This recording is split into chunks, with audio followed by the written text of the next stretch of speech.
What's up guys, it's Zero here, bringing you all a brand new Gears of War E-Day video, and the release window specifically is what we're going to be talking about in this video. So let's get into it.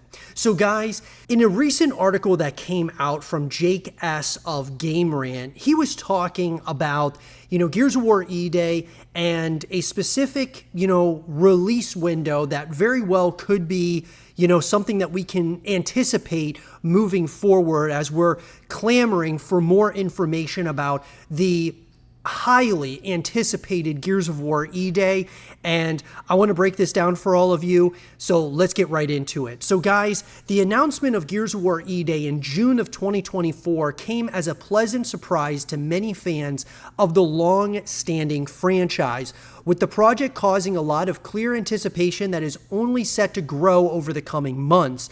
While fans are still yet to see things like a solid gameplay overview of the project, its core characters have been enough to get players on board, with E-Day crucially putting the likes of Marcus Phoenix and Dominic Santiago back in the franchise hot seat. As a prequel, Gears of War E-Day will have a lot of breathing room away from the modern storyline and events of recent franchise releases, with the game's development seemingly being focused around the series' traditional roots, much to the excitement of long-term fans. The narrative prospects of exploring the earlier days of Marcus Phoenix following the emergence of the Locust threat are truly fascinating and crucially give the character the love he deserves before Gears of War has to move on completely. So first and foremost, guys, I think that Gears of War E-Day is, without question, the most anticipated and most excited, fans are for a Gears of War title within the Coalition era. I remember Gears of War 4 was highly anticipated by so many people, so much excitement and buzz around Gears of War 4. But, obviously, it was one of those things where a lot of people within the Gears of War franchise and a lot of fans that love, just Gears of War as a whole still had roots to Marcus Phoenix, Dominic Santiago. Even though Marcus was still in Gears of War 4, we took the reins with, his son, JD Phoenix. And so this is kind of their first real attempt at, tying up not only loose ends, but going back in a prequel, that dates before Gears of War 1. And I think it's a great move for the Coalition to go back to explore Emergence Day. It could be something really fascinating. Now, Gears of War E-Day is currently aiming for a late 2026 release window, being set to end a 7-year wait since the release of the franchise's last mainline entry. The original Gears of War released almost 2 decades ago, and the series has built up a huge reputation that has come with its own lofty expectations.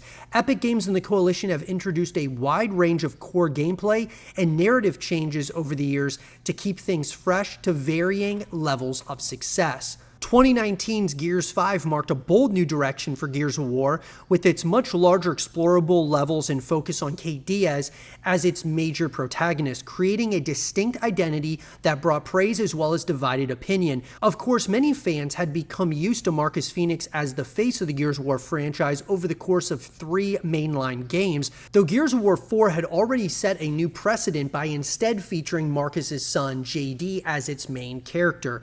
And at the end of the day, guys, I know a lot of people, there was some backlash that JD Phoenix was, the torch was being passed to him instead of continuing with Marcus. But it makes a lot of sense, at least to me, why they passed the torch from one character to another.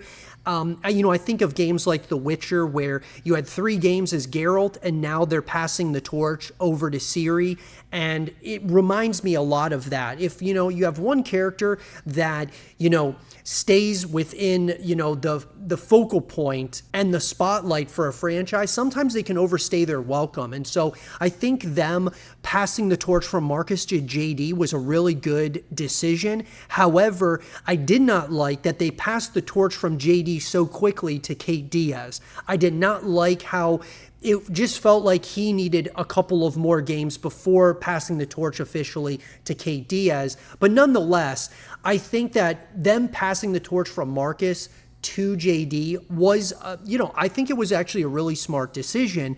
But now that they're going back to a prequel before Gears of War 1, and they get their take on Marcus Phoenix, Dominic Santiago, and all of those things, I think it's going to be, a match made in heaven potentially if it's done right. So the thing that's really interesting, though, is that Gears of War E-Day, it's currently aiming for a late 2026 release window, which we've talked about this a lot on the YouTube channel, guys, where I do believe that Gears of War E-Day will release in 2026, and they will release this summer, after the Summer Game Showcase, the Gears of War Collection. Now, we have no confirmation that the Gears of War Collection exists as of yet, but I do believe that they are going to announce the Gears of War Collection this year in 2025, I believe like summer 2025, to build hype and anticipation for Gears of War E-Day around Halloween of 2026. So I'm thinking October 2026 makes a lot of sense, at least to me. Gears of War typically will release around that time of year as it is, and so I think that them releasing a mainline entry in October, to make a real splash around Halloween makes total sense to me in 2026, and you have time to build up hype and anticipation through a Gears of War collection, which will quench everyone's thirst before E-Day releases to the world. So I am incredibly excited about, E-Day and it taking its time to release. Like they're saying, it sounds like they're aiming for a 2026 release window, or I should say late in 2026. And I think that's the perfect time to release it. You do not want to release Gears of War E-Day late 2025, and it competes with the likes of GTA 6, Borderlands 4, potentially a new Call of Duty. It makes absolutely no sense. So I believe that Gears of War E-Day will release in late 2026, and you have the Gears of War Collection releasing this year, shortly after the Xbox Game Showcase, which I believe will be like June or July of this year. And really excited, guys, about the future of the Gears of War franchise. There is so much to be excited about. I cannot wait to bring more and more content to all of you about Gears of War, whether it's the Gears of War Collection, Gears of War E-Day. Let me know what you guys think about Gears of War E-Day's release window being late 2026. What are your thoughts about it? Let us know in the comment section down below. And for more Gears of War E-Day content and videos, keep it right here.